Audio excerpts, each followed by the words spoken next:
Në spital, ndërsa Xhani Ajit Beamini dhe Xhanan po presin me ankth lajme për përmirësimin e gjendjes së Esmas, papritur mbërrin ambulanca me Esatin e pavedishëm, të gjithë mbeten dështangur kur mjeku informon se Esati duhet të futet menjëherë në operacion, pasi ka rrezik për gjakderdhje në tru dhe si pasojë e rrëzimit nga shkallët. Një ajet e shokuar, pyet me ngulm kush mund ta ketë çuar në këtë gjendje. Pikërisht atëherë, Beamin informuar më parë zbulon të vërtetën.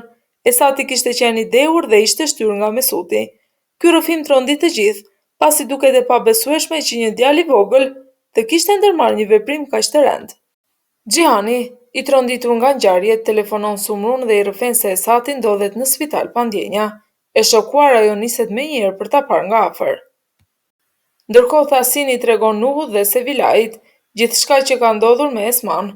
Nuhi i prekur nga situata shpreh dëshirën që të qëndrojë pranë Misutit në këto momente të vështira, por Thasina e këshillon të qëndrojë larg Hikmetit dhe Sametit.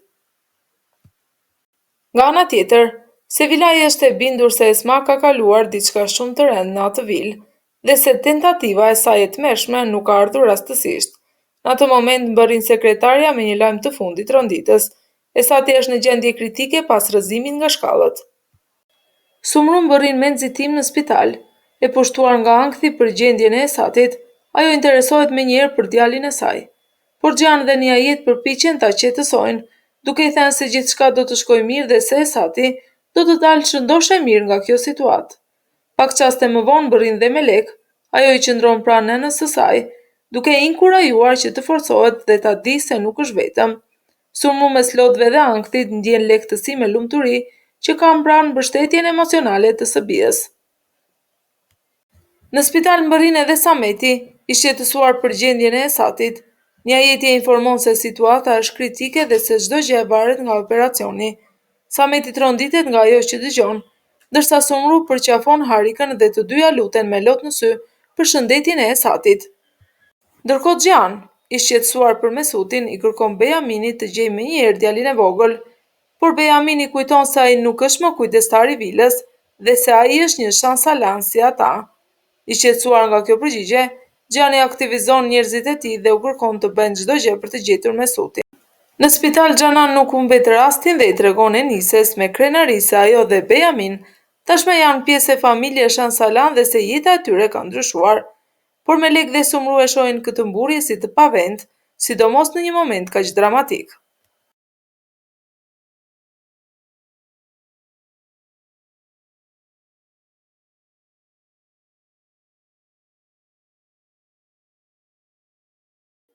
Jashtë spitalit, Tasin dhe Nuhu presin me ankth. Nuhu i shpreh hapur shqetësimin se Xhan mund të përfitojë nga kjo situatë për t'u afruar me Melekun, diçka që ai nuk mund ta durojë, pasi nuk e do pranë motrës së tij. Në atë moment ata shohin Xhanin duke folur në telefon, duke kërkuar me ngulm informacionin për Mesutin. Të irrituar nga kjo, Nuhu largohet me nxitim nga spitali me një qëllim të qartë, ta gjejë Mesutin para të gjithëve. Në spital, tensionet shpërthejnë edhe më shumë. Hikmeti me ironinë dhe gjuhën e saj therse, i drejtohet Melekut duke akuzuar se kujdesi i saj për Esatin është vetëm një shfaqje, ndërsa qëllimi i vërtetë është të afrohet me Xhanin. Ajo nuk ndalet as me ofendimet ndaj Sumrus, të cilën e quan një njeri të pacip dhe pa moral. Fjalët e rënda e bën një ajetin të mos përmbahet me. Ajo i jep një shuplak Hikmetit, e tërbuar Hikmet përpiqet ta sulmojë një ajetin, por Xhan e ndalon menjëherë, duke i thënë se ajo e ka merituar një reagim të tillë. E fyer dhe e mbushur me mbledh, Hikmeti largohet duke i mallkuar të gjithë.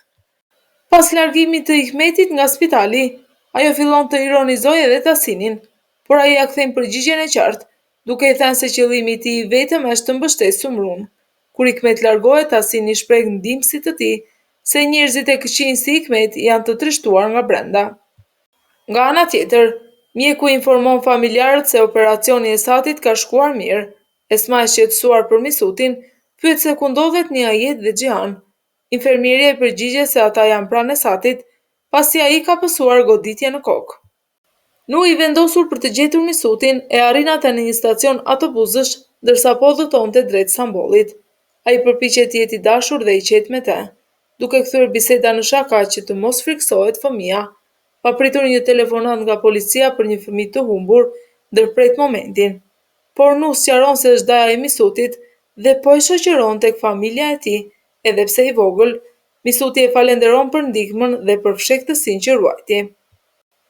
Nga ana tjetër, Harika, duke parë Esman të qëndrojë në një dhomë spitali të shtrenjtë, niset për ta vizituar. Harika e nervozuar i kërkon Esmas llogari pse po qëndron në një dhomë spitali dhe kush po e financon qëndrimin e saj. Papritur hyn Xhian dhe i tregon Harikës se ai po paguan dhomën e Esmas. E indignuar, Harika i thot Xhianit se ka bërë një gabim, duke theksuar se veprimet e Esmas përfshirë tentativën e saj për vetvrasje dhe incidentin ku Misut e hodhi Esatin nga shkallët, kanë ulur reputacionin e familjes. Esma dëgjon fjalët dhe ndihet e lënduar nga ajo që dëgjon.